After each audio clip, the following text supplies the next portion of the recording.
वो अजब कुमारी जब गोवर्धन आई और वाने श्रीनाथ जी को जब यहां दर्शन किया, लौट करके गई तो फिर उसको कुछ भाया ही नहीं। रोज बुखार चढ़ जाता, भूख प्यास का कोई पता नहीं, सोने की कोई अता पता नहीं, बस 24 घंटा गिरिराज जी का स्मरण करती रहती। तब उसके पिताजी ने उससे पूछा कि तुम कैसे ठीक होगी, तुम्हारे वैद्य भी आते हैं, औषधियां भी देते, तुम ठीक ही नहीं होती हो। तब उसने कहा, पिताजी मुझे ठीक करने की औषधि तो ब्रजमंडल में श्रीनाथ जी हैं, आप उनके चरण में मुझे छोड़ दो, उनको निहारूंगी, मैं ठीक हो जाऊंगी। तब राजा ने कही, बोले सब तेरी बातें मान लूंगा, लेकिन यह बात स्वीकार नहीं है, मैं ब्रज नहीं जाने दूंगा। तेरी इच्छा है तो कभी कभी वृंदावन चली जाया कर, पर नित्य के लिए वृंदावन तो नहीं छोड़ सकता। तब अजब कुमारी ने मन बनाया कि पिताजी तो नहीं मान रहे, अब ठाकुर जी को रिझाऊं। तो जब अजब कुमारी गोवर्धन आई 4 दिन के लिए, तो ठाकुर जी की सेवादारों से उसने कहा, मुझे कोई सेवा दे दो। मंदिर के अधिकारियों ने कहा, मंदिर में सब पुरुष सेवा करते हैं, अब तुमको क्या सेवा दें। तब एक अधिकारी जी ने सुना, उन्होंने कहा, तुम राजघराने की हो, चौसर खेलना आता है तुमको? बोले हाँ आता है, बहुत अच्छा आता है। वो तुम ठाकुर जी को चौसर खिलाया करो। तो अजब कुमारी श्रीनाथ जी के सामने बैठती और एक बार चाल चलती अपनी तरफ से, और चाल चलने के बाद फिर ठाकुर जी अब आपकी चाल चलती हूं, और फिर ठाकुर जी की चाल चलती, ठाकुर जी के सामने खेलती। लेकिन अजब कुमारी इतनी निपुण थी खेलने में, ठाकुर जी श्रीनाथ जी को वास्तव में मंदिर में खड़े खड़े पसीने आ जाते थे जब अजब कुमारी चाल चलती थी। ठाकुर जी के नेत्रों में भय दिखाई देता था, उनके होठ कांपते थे, बोले अब हराई, अब मोह हरा दी कीजिए। लेकिन अजब कुमारी क्या करती थी, जैसे ही वो जीतने वाली होती थी, ऐसी चाल चलती थी कि ठाकुर जी जीत जाते थे, वो हार जाती थी। और उस चाल को, उस भाव को देख करके श्रीनाथ जी रीझ जाते थे उससे। जैसे ही ठाकुर जी की जीत होती तो कभी तो ठाकुर जी की माला गिर जाती, कभी ठाकुर जी की वंशी जी नीचे आ जाती, और सब ताली बजाते, ठाकुर जी जीत गए, ठाकुर जी जीत गए। लेकिन नीची नजर करके अजब कुमारी ठाकुर जी को देखती, बोले जिताया मैंने, भूलना नहीं, जीते नहीं हो आप, मैंने जिताया है आपको। अंतिम दिन था, आज अजब कुमारी को वापस मेवाड़ जाना है। 3 दिन से रोज ठाकुर जी जीत रहे हैं। आज अजब कुमारी रो रही थी सुबह से ही, उसको जाना है वापस। आज किसी ने कह दिया, बोले आज तो श्रेष्ठ प्रतियोगिता होगी, आज जो जीतेगा वो संपूर्ण खेलन को विजयी मानो जाएगा। अजब कुमारी पहले बोली, आज नहीं जीतने दूंगी आपको।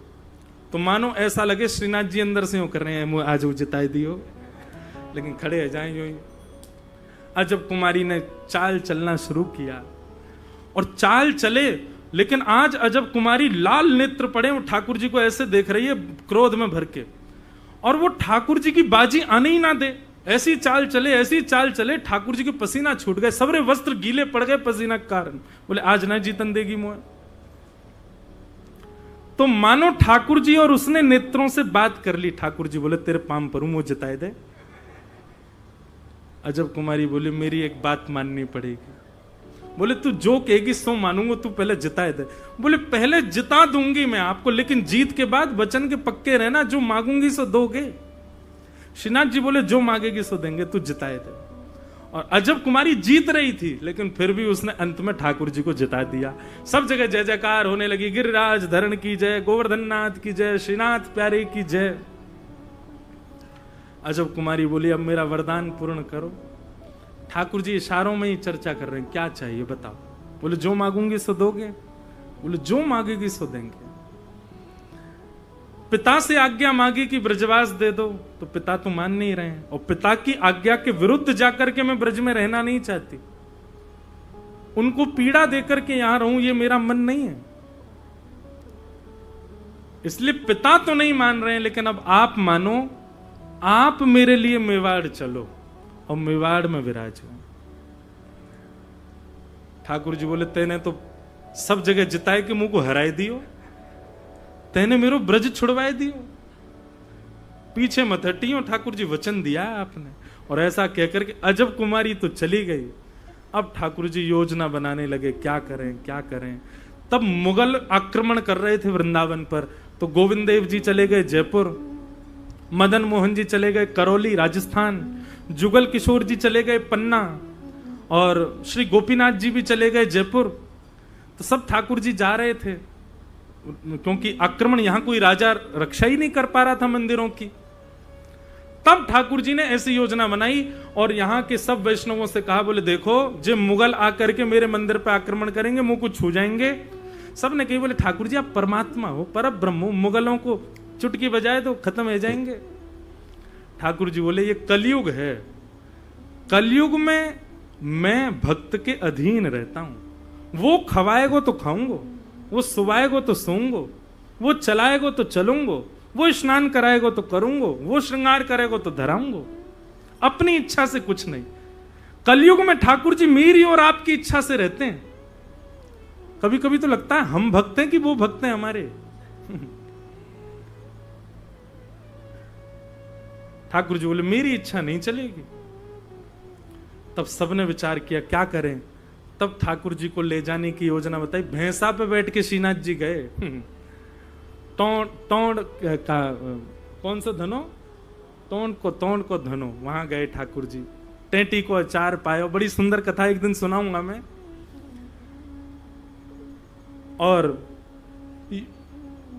बहाना तो बनाया मुगलों का, लेकिन ठाकुर जी अजब कुमारी के लिए मेवाड़ में विराजमान हो गए, और आज भी ठाकुर जी मेवाड़ में विराजमान है। बोलो श्रीनाथ प्यारे की। तो ऐसे हमारे श्रीनाथ जी, ऐसे हमारे श्री गोवर्धन नाथ जी वो आज विराजमान हैं। इस बार श्री गिरधर लाल जी का जो जन्मोत्सव है 11 से 17 जनवरी 2025, छठवां जन्मोत्सव, वो नाथ द्वार में ही है ठाकुर जी का। और हर वर्ष हमारे चित्र विचित्र महाराज जी आते हैं ठाकुर जी को लाड़ लड़ावे।